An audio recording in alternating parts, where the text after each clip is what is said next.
FIR করার কথা বলছে, মুখ্যমন্ত্রী বলেছেন কোনো ব্যবস্থা নেব না, কমিশন বলতে তাহলে আরও কড়া পদক্ষেপ নিতে হবে। আচ্ছা, আপনাদের কালকে প্রশ্ন আছে, একবারে করে নিন। আমি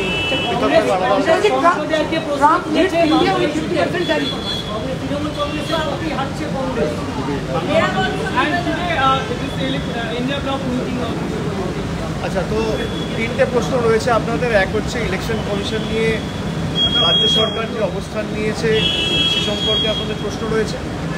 দুই হচ্ছে 50% ট্যারিফ লাগানো হয়েছে ইন্ডিয়ার উপর, সে সংক্রান্ত প্রশ্ন। এবং থার্ড হচ্ছে ইন্ডিয়া আজকে যে বৈঠক রয়েছে সেটা নিয়ে। আমি প্রথমেই বলি যে ইলেকশন কমিশন যে কাজ করছে, আমরা বলেছি যে এটা এখতিয়ার বহির্ভূত। ইলেকশন কমিশনের ক্ষমতা বা ইলেকশন কমিশনের দায়িত্ব তখনই হয় যখন আদর্শ আচরণবিধি ঘোষণা হয়। মডেল কোড অফ কন্ডাক্ট লাগু হওয়ার পর থেকে ইলেকশন কমিশন রাজ্যের সার্বিক সিভিল এবং ক্রিমিনাল অ্যাডমিনিস্ট্রেশন, পুলিশ অ্যাডমিনিস্ট্রেশন নিজের হাতে নিয়ে, স্টেট মেশিনারি নিজের হাতে নিয়ে তাদের মতো চালায়, যাতে নির্বাচনটা নিরপেক্ষ হয়, আনবায়াসড হয়, ইম্পার্শিয়াল হয় এবং ফেয়ার হয়।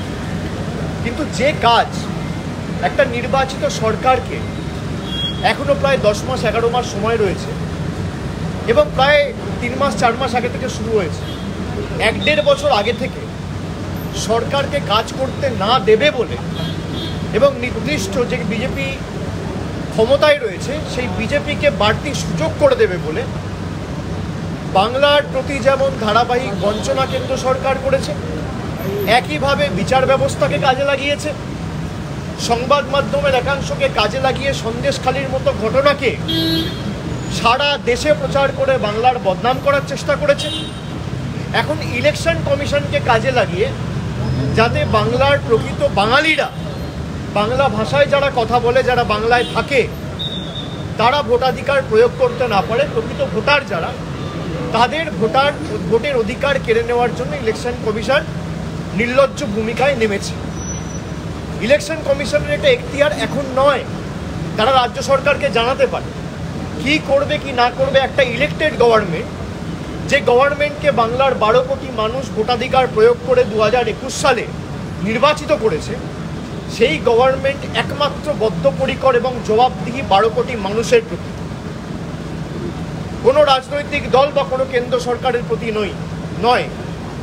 আমরা বিচার ব্যবস্থাকে সম্মান করি, কিন্তু যেভাবে 2021 সাল থেকে আজকে 4 বছরের মধ্যে প্রায় 50টার বেশি সিবিআই তদন্ত কলকাতার হাইকোর্টের বিভিন্ন বেঞ্চ থেকে কেন্দ্রীয় সরকার প্রভাব খাটিয়ে বাংলাকে ছোট করার জন্য এবং তৃণমূল কংগ্রেসকে চাপে রাখার জন্য যেভাবে হেনস্থা করেছে বাংলার মানুষ দেখেছে। এমনকি গত বছর এই সময় আরজি কর নিয়ে যেভাবে রাজ্য সরকারকে আক্রমণ করা হয়েছে, যেভাবে বদনাম করা হয়েছে, যেভাবে সারা ভারতবর্ষ জুড়ে দুর্নাম ছড়িয়ে দেওয়া হয়েছে, পরবর্তীকালে সিবিআই তদন্ত ভার গ্রহণ করার পরে যে কাজ কলকাতা পুলিশ 24 ঘন্টায় করেছে, তার বাইরে সিবিআই আজকে 1 বছর হয়ে গেল কিছু করতে পারেনি। আমি আগেও বলেছি, আবার বলছি, যে যারা বাংলাকে ছোট করছে নিজেদের রাজনৈতিক স্বার্থ চরিতার্থ করতে, তারা বিগত দিনেও জবাব পেয়েছে, আগামী দিনেও তারা শিক্ষা পাবে। 2021, 2024-এ তারা শিখে, ভুল থেকে মানুষ শিক্ষা নেয়, বিজেপি শিক্ষা নেয়। এখন জল জীবন মিশনের সব টাকা বন্ধ, বাংলায় যে পানীয় জলের কাজ চলছে সব টাকা বন্ধ করে দিয়েছে কেন্দ্র সরকার থেকে। এখন শুধু 100 দিনের টাকা, বাড়ির টাকা, এখানে রাস্তার টাকা বা 100 দিনের টাকা বন্ধ নয়, জিএসটির টাকা বন্ধ নয়, এমনকি জল, যেটাকে আমরা জীবন বলে জানি, জলের আরেক নাম জীবন, মানুষ জল ছাড়া বাঁচবে কোত্থেকে, সেই জলের টাকা বিজেপি সরকার বন্ধ করে দিয়েছে। আপনাদের ডোনাল্ড ট্রাম্প নিয়ে যে প্রশ্ন রয়েছে, আমি আপনাদের বলি যে এই প্রশ্নগুলো আমাদের করা উচিত নয়। যাদের ছবি রয়েছে ডোনাল্ড ট্রাম্পের সাথে তাদেরকে এই প্রশ্নটা করুন। যাদের হয়ে ডোনাল্ড ট্রাম্প এখানে প্রচার করতে এসেছিল আর যারা গিয়ে ডোনাল্ড ট্রাম্পের হয়ে 2019 সালে আমেরিকার টেক্সাসে প্রচার করেছিল তাদের এই প্রশ্নটা করুন। 50% ট্যারিফ ভারতবর্ষের উপর লাগানো হয়েছে। নিশ্চিতভাবে এর একটা ক্ষয়ক্ষতি তো পড়বেই, রপ্তানিতে প্রভাব পড়বে, বিশেষ করে 3টে সেক্টরে, আইটি, ফার্মাসিউটিক্যাল, টেক্সটাইল সংক্রান্ত যে পণ্য, দ্রব্য বা পরিষেবাগুলো রয়েছে তার উপর একটা সার্বিক প্রভাব পড়বে, কর্মসংস্থান কমবে, ভারতের অর্থনৈতিক প্রভাব তো এর উপর পড়বেই। আমি মনে করি যে এটা আমাদের কূটনৈতিক ব্যর্থতা এবং ভারতবর্ষকে কঠোরভাবে এর মোকাবিলা করা উচিত। যারা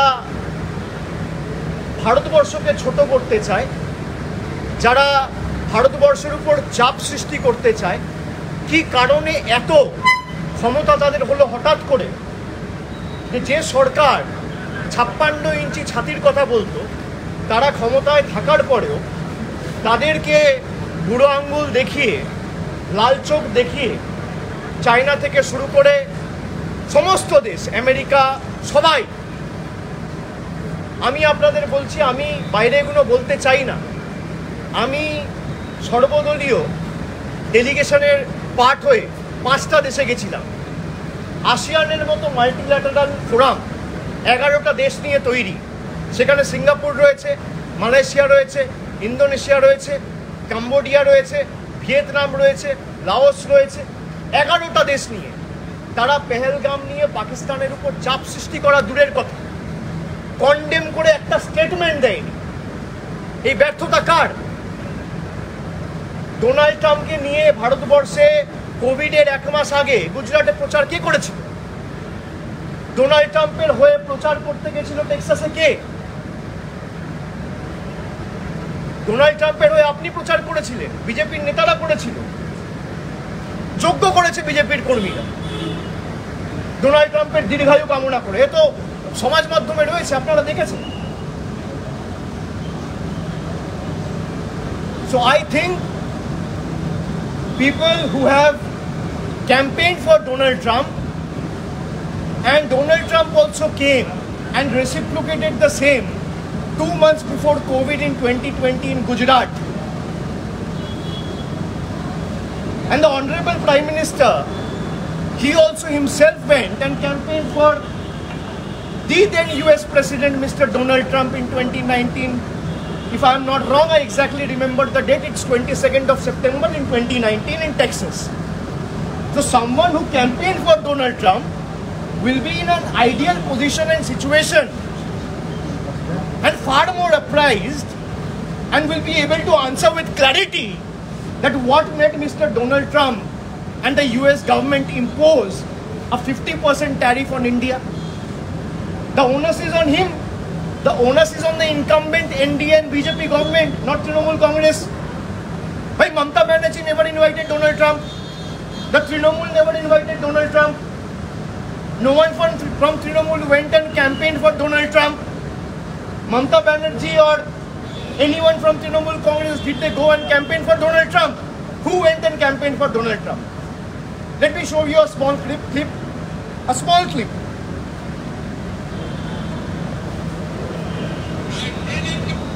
Who said this?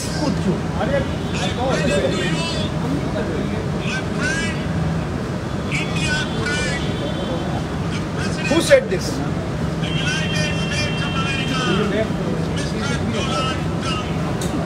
Who said this?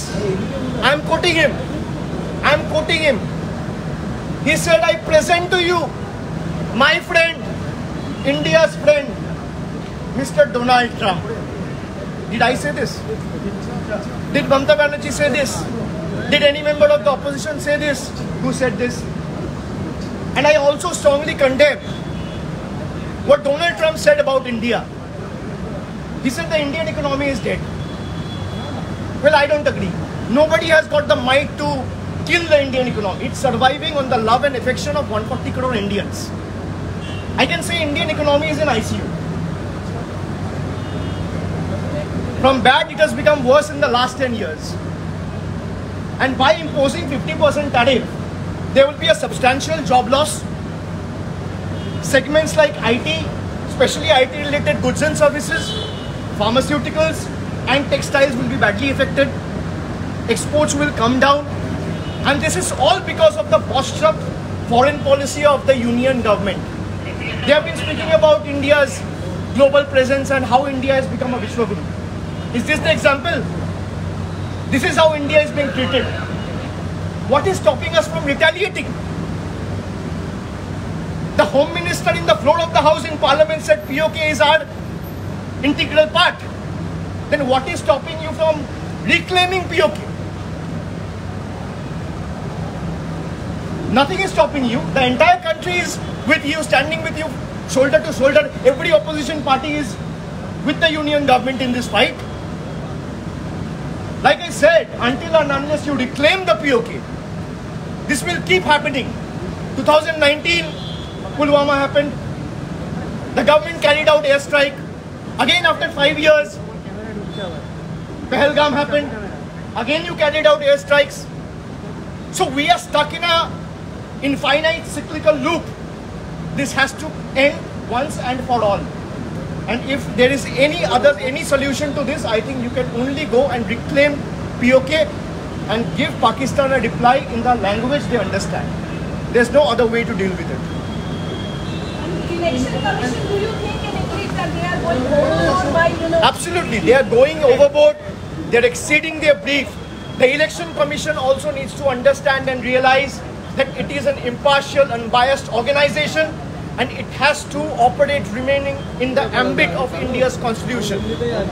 Well, when you ask me about Election Commission, yesterday I saw there has been a residential certificate issued under the name of Donald Trump. So you should ask the CEC, instead of shooting questions on us, the CEC will be able to answer why Mr. Trump imposed 50% tariff on India. Or maybe when Mr. Donald Trump come to cast his vote for the Bihar election, he will be in a suitable position to ask him this question. Thank you very much. What about India bloc meeting?